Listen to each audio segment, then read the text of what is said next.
Ahoj, som začínajúca fotografka, ktorá zbožňuje tvoje videá. Mám nejaké fotenia odfotené, ale nedokážem sa prinútiť ich postnúť na Instagram.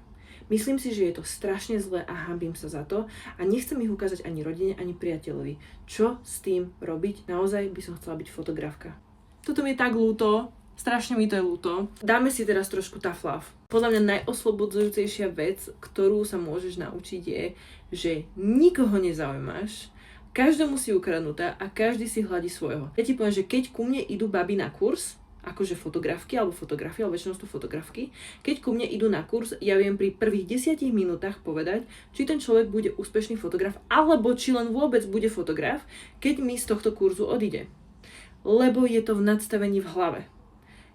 Veľakrát talentovanejšie fotografky, ktoré mi prídu na kurz, nefotia, a ten, ktorý trošku pokulháva, ich preští kvôli tomu, že sa snaží a že má zápal a že má drive.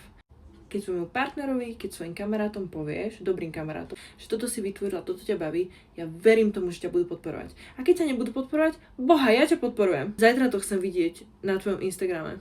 Takže nebať sa a vidíme sa pri ďalšom videu.